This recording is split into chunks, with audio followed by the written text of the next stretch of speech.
जय हिंद दोस्तों, स्वागत है आपको अपना YouTube channel Dev maths and general studies में। दोस्तों आज का टॉपिक टेंस है। आज मैं टेंस के बारे में पढ़ने वाले हूँ और इतना आसान तरीके से मैं आज बताने वाला हूँ टेंस को कि आप फिर इस वीडियो को देखने के बाद फिर किसी भी वीडियो को देखने की जरूरत नहीं पड़ेगी। तो टेंस होता है ना, बहुत सारे टीचर क्या करते हैं, आपको YouTube में लिख देते हैं कि मात्र 10 मिनट में टेंस सीखें, मात्र 12 मिनट में टेंस सीखें। दोस्तों क्या हलवा है ये कि आप इसे 10 मिनट में खा लोगे और आप सीख लोगे? नहीं।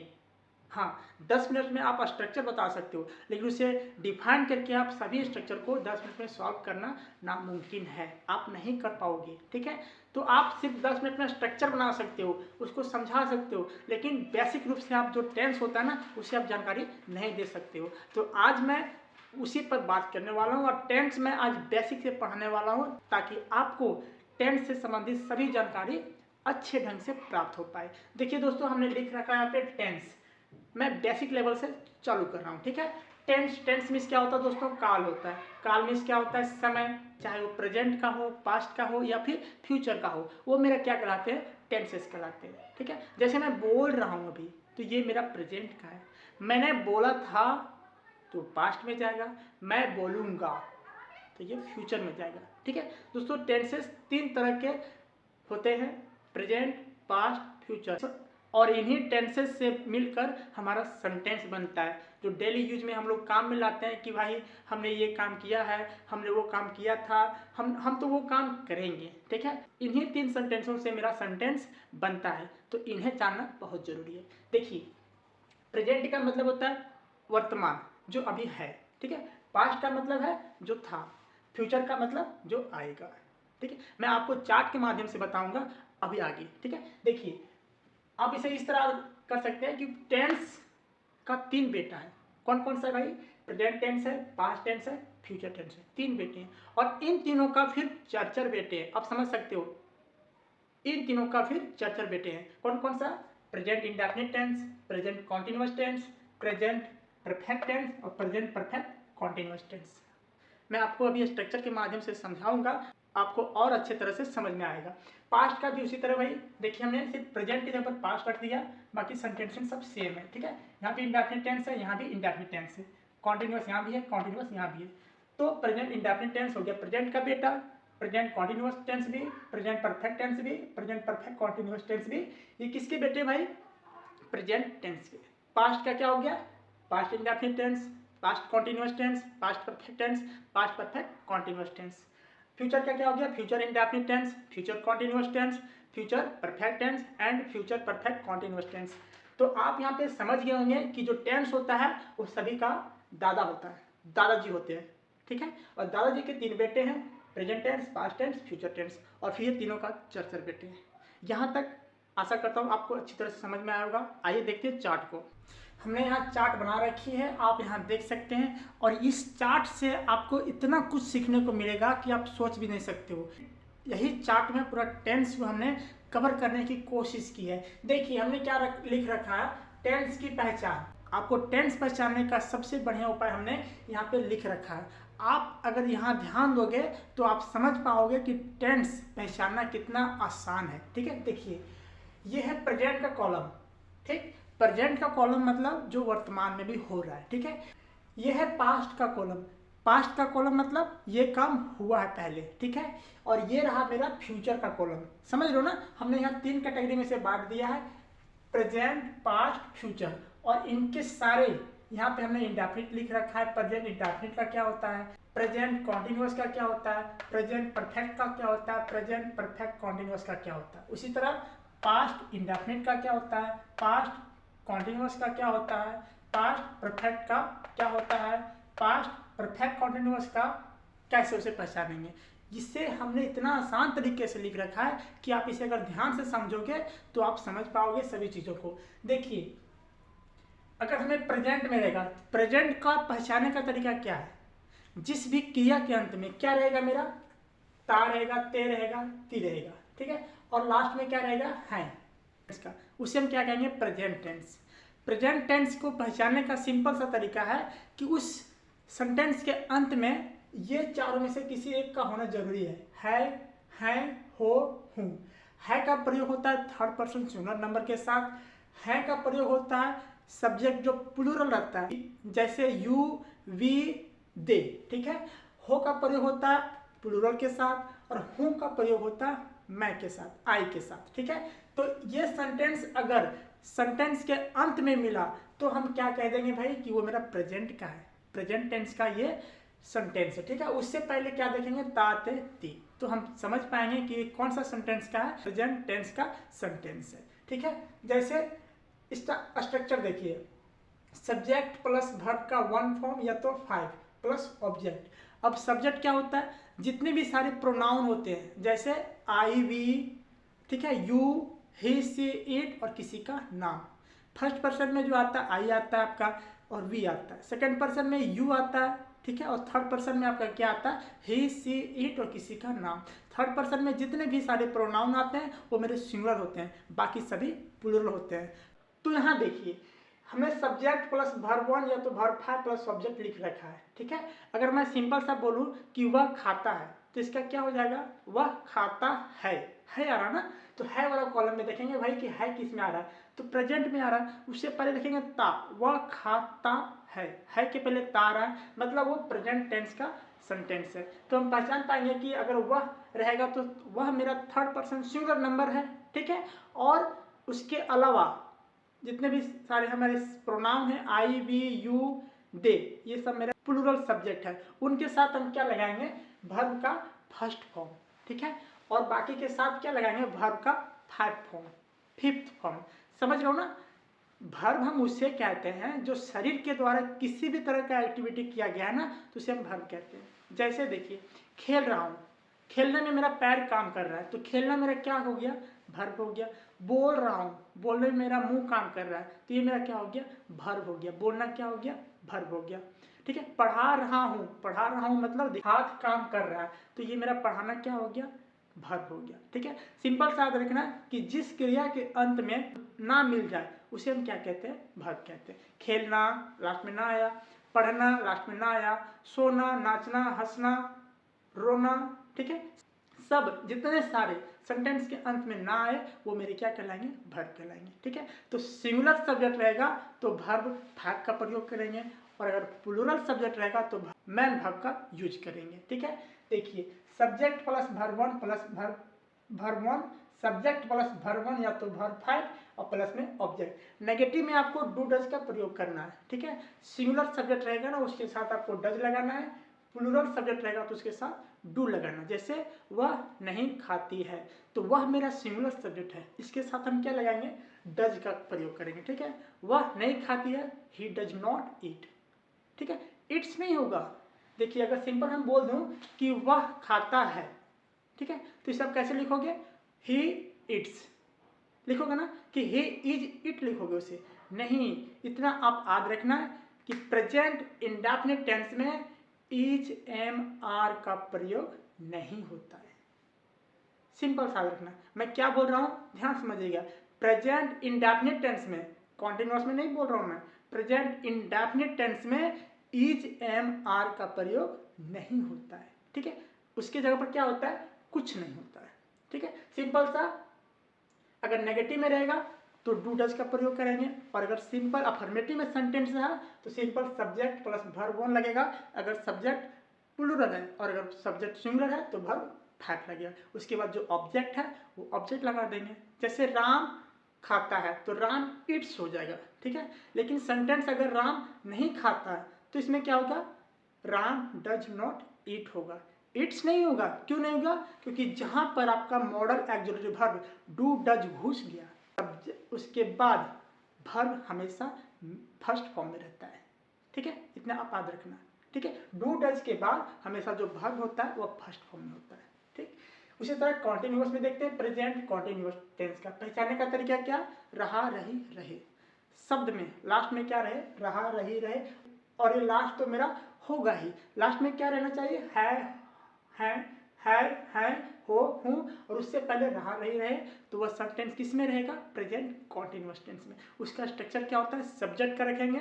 सब्जेक्ट मतलब समझ रहे हो ना, जितने सारे मेरे प्रोनाउन हैं वो मेरे क्या कहलाएंगे, सब्जेक्ट कहलाएंगे। उसके बाद हम इज एम आर का लगाएंगे, ध्यान समझिएगा, इज एम आर।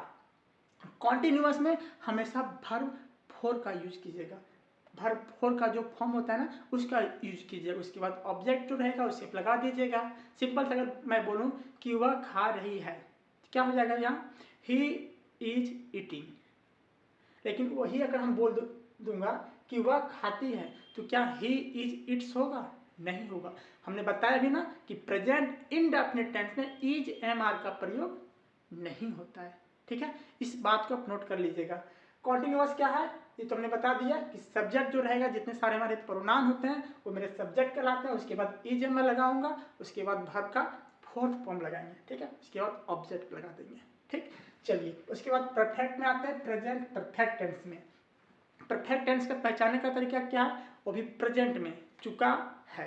लास्ट में तो मेरा ये आएगा ही, है हो हूँ, ये मेरा लास्ट में आएगा, ठीक है। उससे पहले क्या हमको देखना, चुका चुकी देखना है। अगर रहा रही रहेगा तो किस में जाएगा, वो कॉन्टिन्यूअस में। चुका चुकी रहेगा तो किस में जाएगा, वो परफेक्ट में जाएगा, ठीक है। चुका चुकी या फिर लिया ली, जैसे वह खाना खा ली है तो किस में जाएगा, ये परफेक्ट में जाएगा। क्योंकि यहाँ देखिए वह खाना खा ली है आ रहा ना, है मतलब प्रेजेंट में, उससे पहले देखना है ली, वह खाना खा ली है, ही हैज ईटन फूड। समझ रहे हो ना, इस तरह आप चीज़ों को देख सकते हैं। और देखिए यहाँ पे हैज का जो प्रयोग होता है वो सब्जेक्ट अगर सिंगुलर रहेगा उसके साथ हैज का प्रयोग करना है आपको, ठीक है। और अगर सब्जेक्ट प्लूरल रहा तो उसके साथ हैव का प्रयोग कीजिएगा, ठीक है। अगर यहाँ पे आई रहा तो आप हैव का प्रयोग कीजिएगा, यू रहा तो हैव का, अगर ही रहा और सी रहा और इट रहा और किसी का नाम रहा तो आप क्या यूज कीजिएगा, हैज का प्रयोग कीजिएगा। और प्रेजेंट परफेक्ट टेंस में ये परफेक्ट जितने सारे हैं ना सब में वर्ब का थर्ड फॉर्म यूज होता है। आप देख सकते हो यहाँ पर भी वर्ब थ्री, यहाँ पर भी वर्ब थ्री, यहाँ पर भी वर्ब थ्री, चाहे वो प्रेजेंट में हो, पास्ट में हो, फ्यूचर में हो, लेकिन अगर परफेक्ट में रहा तो हमेशा वर्ब थर्ड का फॉर्म यूज होता है, ठीक है। देखिए उसके बाद देखेंगे परफेक्ट कॉन्टिन्यूअस टेंस का, ठीक है।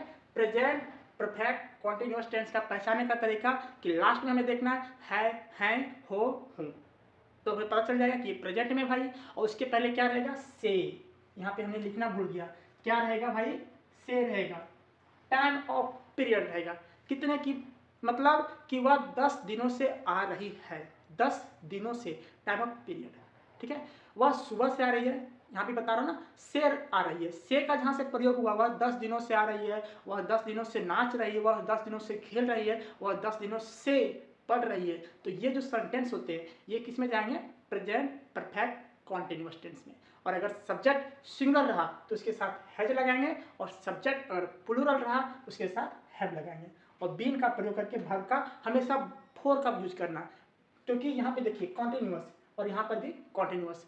कॉन्टिन्यूअस यहाँ पर आपको मिल गया मतलब रहा रही वाला, ठीक है। जैसे हम बोला ना कि वह 10 दिनों से आ रही है, रही वाला है ना, तो उसके लिए हमेशा वर्ब का फोर्थ फॉर्म यूज करना, ठीक है। देखिए यहाँ पे सब्जेक्ट अगर सिंगुलर है तो उसके साथ हैज लगाएंगे, सब्जेक्ट अगर प्लूरल है तो उसके साथ हैव लगाएंगे, और बीन लगाएंगे और वर्ब का फोर्थ फॉर्म लगाएंगे। उसके बाद फोर या सिंस का प्रयोग करके ऑब्जेक्ट का प्रयोग कर देते हैं। सिंस का प्रयोग छोटे समय के लिए होता है, छोटे अंतराल के लिए होता है, और फोर का प्रयोग पीरियड ऑफ टाइम के लिए होता है, ठीक है। चलिए अब आते हैं हम पास्ट टेंस में। पास्ट इंडेफिनिट टेंस का क्या है भाई, देख सकते हैं, subject plus V2 plus object, अगर नेगेटिव रहा तो किस में जाएगा, ये डीड में जाएगा। सिंपल साथ रखना। प्रेजेंट में हमने क्या बताया कि अगर नेगेटिव में रहा तो डू और डज में जाएगा, सिंगुलर सब्जेक्ट रहा तो डज और प्लूरल सब्जेक्ट रहा तो डू लगेगा, लेकिन पास्ट में जाएगा तो सिंगुलर हो या प्लूरल हो सबके साथ क्या लगने वाला है, डिड लगने वाला है, ठीक है। जैसे हमने बोल दिया वह नहीं आया, ही डिड नॉट कम, ठीक है। और इसके बाद हमेशा वर्ब का फर्स्ट फॉर्म यूज होता है हमेशा, अगर सेंटेंस नेगेटिव में है और अगर हमें डिड का प्रयोग करना पड़ेगा ना, डू डज और डिड के बाद हमेशा जो वर्ब होगा वो हमेशा वर्ब का फर्स्ट फॉर्म यूज होगा, ठीक है। देख सकते हैं आप सेंटेंस पहचानने का तरीका क्या है, इसमें था थे थी रहेगा, ठीक है। इतना तो आपको पता है कि पास्ट वाला जैसे हमने बोल दिया कि वह खाता था पहले खाता था, अभी नहीं खा रहा है, पहले खाता था, वह नाचता था, वह पढ़ता था, तो इस तरह के सेंटेंस किस में जाएगा, पास्ट में जाएगा, ठीक है। देखिए अगर हमें सिंपल बनाना है कि वह आता था, ठीक है। तो सब्जेक्ट का प्रयोग करके हमेशा क्या लगा देना, वर्ब का सेकंड फॉर्म लगा देना, ठीक है। वह आता था, ही कैम, कम नहीं, कम का V2 कैम होता है, ठीक है। और अगर नेगेटिव में रहा तो सिंगुलर सब्जेक्ट हो या प्लूरल सब्जेक्ट हो, उसके साथ क्या लगाएंगे, डिड का प्रयोग करेंगे। जैसे हम बोल जाएंगे ही डिड नॉट कम, वह नहीं आती थी, यू डिड नॉट कम, तुम नहीं आते थे, ठीक है। तो दोनों के लिए डिड का प्रयोग होता है, समझ लो ना। चलिए उसके बाद रहा रही, रहा रही मतलब कॉन्टिन्यूअस में जाएगा तो इसमें वर्ब का फोर्थ फॉर्म यूज होता है, ठीक है। लेकिन प्रेजेंट में मेरा इज मान लगता था, पास्ट में क्या लग जाएगा, वाज वर, क्या लग जाएगा, वाज वर। सब्जेक्ट अगर सिंगुलर है तो क्या लगाएंगे, उसके साथ वाज लगाएंगे। सब्जेक्ट अगर प्लूरल है तो उसके साथ वर लगाएंगे, ठीक है। जैसे एग्जांपल लेके बताता हूँ, वह खा रही थी, ही वाज ईटिंग। लेकिन सिंपल बोल देंगे इसी तरह कि तुम खा रहे थे तो यू वर ईटिंग होगा, ठीक है। वेयर नहीं पढ़ते हैं इसको, क्या पढ़ते हैं, वर पढ़ते हैं, वेयर नहीं पढ़ना इसको, ठीक है। क्या पढ़ना भाई, वर पढ़ना, वर पढ़ाता है, ठीक है। इसका जो सही उच्चारण होता है ना वो वर होता है। सब्जेक्ट अगर सिंगुलर है तो उसके साथ वाज लगाएंगे, और सब्जेक्ट अगर प्लूरल है तो उसके साथ वर लगाएंगे। सिंगुलर और प्लूरल सब्जेक्ट आपको आता होगा, ठीक है। मैं बता देता हूँ, रिवाइज करा देता हूँ। सिंगुलर सब्जेक्ट थर्ड पर्सन को कहते हैं। थर्ड पर्सन में कितने सारे आते हैं, ही सी इट, किसी का नाम, ये सब क्या कहलाते हैं, थर्ड पर्सन कहलाते हैं और सिंगुलर कहलाते हैं। बाकी जितने सारे प्रोनाउन है ना, सब क्या कहलाते हैं, प्लूरल सब्जेक्ट कहलाते हैं। उसके साथ हमेशा वर्ब का, मेन वर्ब का यूज होता है, ठीक। देखिए उसके बाद वर्ब का फोर लगाना है, क्योंकि कॉन्टिन्यूअस में है, कॉन्टिन्यूअस में जहाँ भी मिले, यहाँ भी मिला कॉन्टिन्यूअस, तो यहाँ पर भी वर्ब का फॉर्म, वर्ब का चौथा फॉर्म लगाएं। यहाँ भी कॉन्टिन्यूअस मिल रहा है तो यहाँ पर भी वर्ब का फोर्थ फॉर्म लगाएंगे, ठीक है। देखिए चुका, लिया, ली, पास्ट परफेक्ट टेंस। क्या है इसका पहचानने का तरीका, लास्ट में क्या रहेगा भाई, ये रहेगा, था रहेगा, थे रहेगी, थी रहेगा, और उससे पहले चुका, चुकी, लिया, ली, ये रहेगा, ठीक है। तो अगर हम सिंपल सा बोल देंगे कि वह खा चुकी थी जा रहा ना, तो थी किस में जाएगा भाई, पास्ट में जाएगा। और उससे पहले देखना हमें चुकी, अब चुका किस में जाएगा, परफेक्ट में जाएगा। मतलब पास्ट परफेक्ट टेंस का ये सेंटेंस है। इसका स्ट्रक्चर क्या होता है, सब्जेक्ट, उसके बाद हेड लगाते हैं। सब्जेक्ट अगर सिंगुलर है या प्लूरल है, दोनों के साथ हेड लगाएंगे। क्या लगाएंगे भाई, हेड लगाएंगे, ठीक है। यहाँ पे मेरे चॉइसेस थे, क्या थे कि सब्जेक्ट अगर सिंगुलर है तो हेड लगाएंगे, सब्जेक्ट अगर प्लूरल है तो हैव लगाएंगे। लेकिन पास्ट में मेरे पास कोई चॉइस नहीं, आई हैव नो चॉइस, ठीक है। तो चॉइस नहीं तो उसके लिए हमेशा क्या लगाना है, हेड का प्रयोग करना है, ठीक है। सब्जेक्ट अगर सिंगुलर भी हो प्लूरल भी हो तो उसके साथ हमेशा क्या लगाना है, हेड लगाना। और देख लीजिए has, have, had, will have, सबकी जगह पर आपको वर्ब का थर्ड फॉर्म ही दिखेगा, देख सकते हैं आप। तो परफेक्ट में चाहे वो प्रेजेंट में हो, पास्ट में हो, फ्यूचर में हो, सब जगह वर्ब का थर्ड फॉर्म ही यूज होता है, ठीक है। अब देखिए आते हैं पास्ट परफेक्ट कॉन्टिन्यूअस टेंस का पहचानने का तरीका। क्या, पास्ट में है मतलब था वाला जाएगा, और कॉन्टिन्यूअस में मतलब रहा रही में जाएगा, ठीक है। देखिए रहा रही रही, सब्जेक्ट प्लस हैड बीन। देखिए यहाँ पे हैज और हैव दोनों में से लगाना है बीन, क्योंकि यहाँ पे पास्ट में जा रहे हैं तो दोनों के लिए हम हैड का प्रयोग करते हैं, सिंगुलर सब्जेक्ट के लिए भी और प्लूरल सब्जेक्ट के लिए भी। तो इसके लिए क्या लगा दिया, सिंपल हैड, उसके बाद बिन लगा दिया, फिर भी फोर लगा दिया, और फोर और सिंस का प्रयोग करके उसके बाद ऑब्जेक्ट का प्रयोग कर देना है, ठीक है। लंबे अंतराल के लिए क्या करते हैं, फोर का प्रयोग, छोटे अंतराल के लिए सिंस का प्रयोग करते हैं, ठीक। उसकी तो आप समझ गए होंगे, यहाँ तक पास्ट तक हमें समझ लिया। आइए अब समझते हैं फ्यूचर टेंस को पहचानते कैसे। जिस भी क्रिया के अंत में, जिस भी सेंटेंस के अंत में गा, गे, गी रहेगा उसे हम क्या कहेंगे, फ्यूचर टेंस, ठीक है। और फ्यूचर टेंस का भी चार बेटा है, future indefinite tense, future continuous tense, future perfect tense, future perfect continuous tense, इसके भी चार बेटे हैं, ठीक है। तो आप देख सकते हैं कि फ्यूचर इंडेफिनिट को पहचानने का तरीका क्या है कि जिस भी शब्द के अंत में, जिस भी सेंटेंस के अंत में क्या रहेगा मेरा, गा, गे, गी। जैसे वह खाएगी, ही विल ईट, वह पढ़ेगी, ही विल रीड, ठीक है। सब्जेक्ट चाहे सिंगुलर हो चाहे प्लूरल हो, दोनों के साथ हम क्या लगाएंगे, विल का प्रयोग करेंगे। सेल का प्रयोग आप पढ़े होंगे कि सेल का प्रयोग आई और वी के साथ होता है, लेकिन ये अब समाप्त कर दिया गया, ठीक है। सेल का प्रयोग अब यूज नहीं होता है, सेल का प्रयोग सिर्फ आपका मॉडल एक्सुलरी वर्ब के रूप में प्रयोग होता है, टेंस में इसका कोई जगह नहीं रह गया अब, ठीक है। तो सब्जेक्ट सिंगुलर हो या प्लूरल हो उसके साथ हमेशा क्या लगाना है, विल का प्रयोग करना। उसके बाद वर्ब का फर्स्ट फॉर्म लगाना और फिर ऑब्जेक्ट का निर्माण करके सेंटेंस को बना देना है, ठीक है। देखिए फ्यूचर कॉन्टिन्यूअस में जा रहा है, कॉन्टिन्यूअस का बताया हमने, क्या बताया कि रहा रही लम जाएगा, ठीक है। और फ्यूचर में मतलब गा, गे, लम जाएगा। इसका अंतिम शब्द देखना है तो गा रहेगा, उससे पहले जो रहेगा वह क्या रहेगा, रहा रही रहेगा। ठीक है, यहाँ पे रहा होगा, रही होगी, रहे होंगे। ठीक है, देखिए रहा होगा, रही होगी, रहे होंगे। सेंटेंस में क्या आ रहा है, लास्ट में होगा, रहा के साथ मिल के आ रहा है। ठीक है, तो ये किस में जाएगा, फ्यूचर कॉन्टिन्यूअस टेंस में।